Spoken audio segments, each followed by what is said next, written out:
안녕하세요. 세상의 지식을 지혜의 꽃으로 아름답게 꽃피우다. 붓다의 웰싱킹 덕원입니다.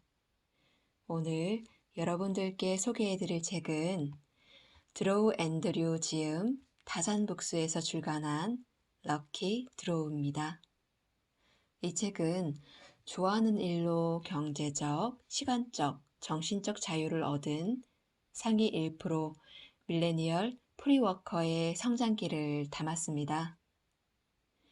남을 위해 죽도록 일하는 대신 지금부터는 나를 위해 죽도록 일하기로 했다. 20대의 드로우 앤드류가 끝이 보이지 않던 무기력을 빠져나와 30대가 되어 자신만의 일을 찾기까지 무수히 당겨온 레버들을 엮은 첫 번째 책입니다.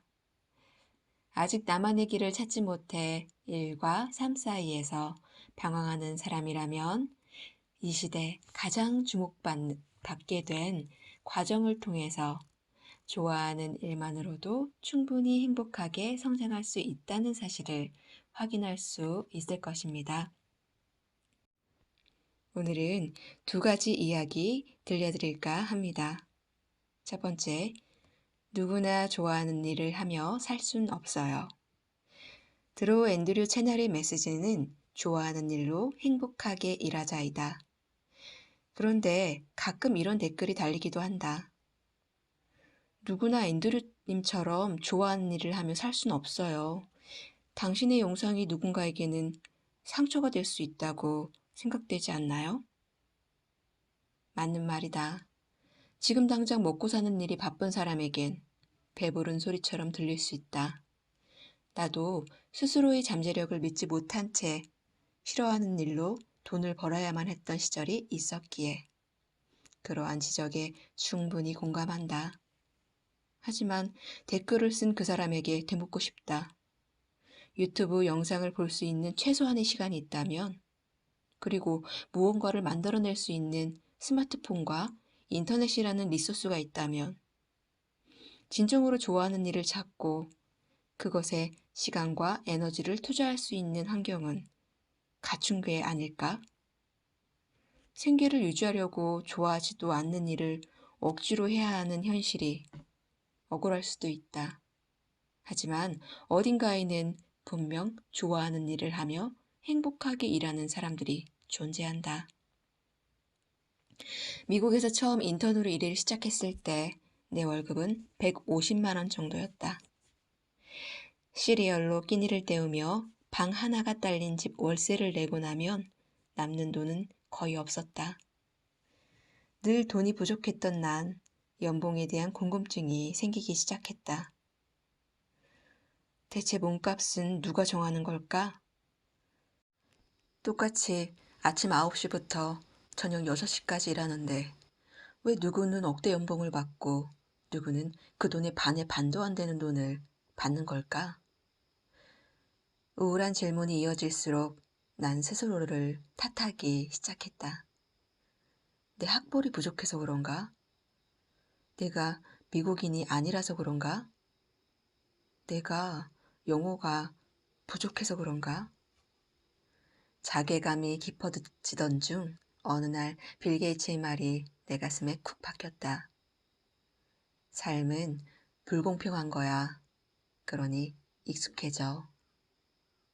이 말을 듣자마자 분노가 치밀었다. 넌 우월한 유전자를 갖고 태어나 부자 부모님 밑에서 좋은 교육을 받고 자라서 성공했다 이거지? 하지만 삶은 불공평하다는 그 말을 곱씹을수록 그것이 사실이라는 생각이 짙어졌다. 누구에게나 그렇겠지만 내게도 삶은 매우 불공평했다. 그걸 빠르게 인정하고 세상에 적응해 불리한 환경을 내게 유리하게 바꾸는 것이 이 불공평한 세상을 똑똑하게 살아가는 방법이었다. 그래서 나는 내가 갖지 못한 것에 집착하며 억울해하기보다는 내가 갖고 있는 것에 집중하는데 더 노력하기로 했다. 그렇게 난 스스로 만든 한계의 벽을 부술 수 있었고 내가 할 수 없을 것 같은 일도 해낼 수 있었다. 이 세상 모든 사람이 좋아하는 일로 행복하게 돈을 벌 수는 없다. 때로는 싫어하는 일을 하며 살아가야 할 시간도 분명히 있을 것이다. 하지만 자신의 환경을 변화시킬 노력은 하지도 않고 불평만 해서는 결코 삶을 변화시킬 수 없다. 모든 것은 당신의 선택에 달려 있다. 싫어하는 일을 억지로 하며 하루하루 버티며 사는 것도, 싫어하는 일을 좋아하는 일로 조금씩 대처하기 위해 계속해서 새로운 도전에 나서는 것도 결국은 당신의 선택이다. 두 번째 이야기, 원하는 삶의 모습에 가까워지려면 내게 자기 개발은 부자가 되는 지름길도 아니고 운을 끌어모으는 성공법도 아니다. 나는 노력의 영역에서 꾸준히 행동한 사람에게만 운이라는 기회가 찾아온다고 생각한다. 계속해서 인생이라는 게임의 레버를 당기는 사람만이 잭팟을 터뜨리는 럭키드로우처럼 말이다. 따라서 내게 자기 개발은 하루아침에 벼락처럼 성공을 안겨주는 도구가 아니다. 내가 원하는 삶에 하루하루 가까이 다가가는 과정 그 자체다. 원하는 삶에 다가서려면 우선 지금의 내 상태와 원하는 삶의 모습이 무엇인지 구체적으로 그려야 한다.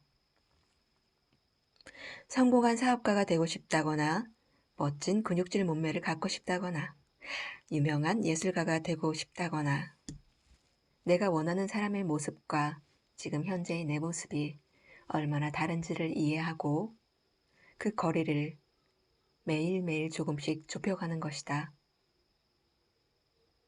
대부분의 경우 자신이 원하는 삶과 현재 삶의 모습이 많이 다를 것이다. 그 차이가 클수록 우리는 꿈이 크다고 이야기하며 따라서 이 원대한 꿈을 이루려면 처음부터 모든 것을 완벽하게 준비해야 한다며 스스로를 몰아붙인다. 그러나 이런 완벽주의야말로 자기 개발을 시작조차 못하게 만드는 가장 큰 장애물이다. 사람마다 성격이나 환경이 모두 다르듯 자기 개발의 방식도 저마다 다를 수밖에 없다. 따라서 우리에게 진짜로 필요한 건 의지력에 대한 맹신이나 자기 착취적인 목표 설정이 아니라 내가 원하는 삶에 실질적으로 도움이 될 자기 개발 수단을 찾아내 목표와 연결되게 만드는 것이다. 모든 사람이 새벽에 일어날 필요도 없고 남들이 읽는다고 해서 굳이 베스트셀러를 읽을 필요도 없다. 억지로 모닝 루틴을 만들거나 1시간씩이나 명상을 할 필요도 없다. 크게 도움이 되는 것 같지도 않으면서 자기 암시에 연연할 필요도 더더욱 없다.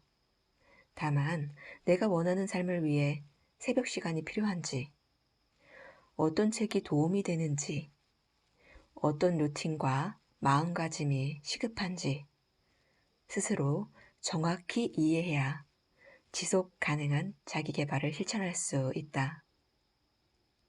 내가 원하는 삶에 다가가는 과정은 총 6단계로 이루어진다. 첫째는 내가 가진 문제점을 찾는 것이다. 둘째, 그 문제점의 현재 상태를 분석한다. 셋째로 해결책을 찾은 뒤, 넷째, 그 해결책을 테스트한다. 다섯째, 결과를 분석해 점수를 매겨본다. 마지막으로 여섯째, 해결책의 효과가 증명되면 그 해결책을 표준화시킨다. 이때 노트나 포스트잇을 이용해 각 단계를 눈에 잘 보이게 구현해 놓으면 계획을 더 효과적으로 관리할 수 있다.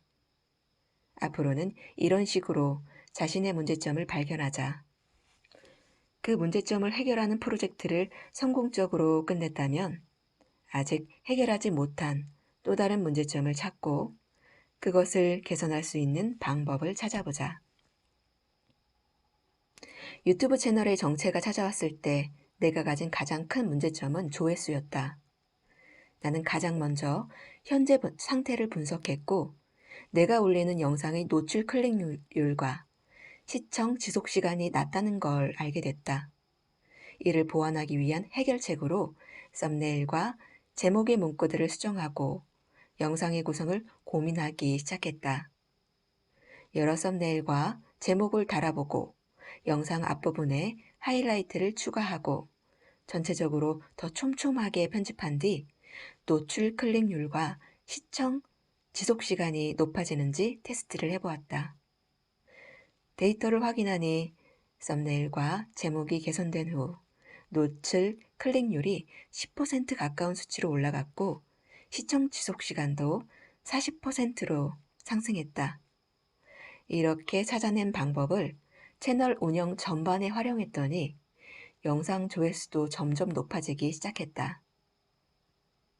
나는 이 과정에서 배운 것들을 토대로 밀레니얼 후배에 앞서가는 비밀 노트, Dear My Twinit, Draw My Brand, 그린룸 토크 등 내 채널에 큰 성장을 불러온 시리즈 콘텐츠들을 기획할 수 있었다.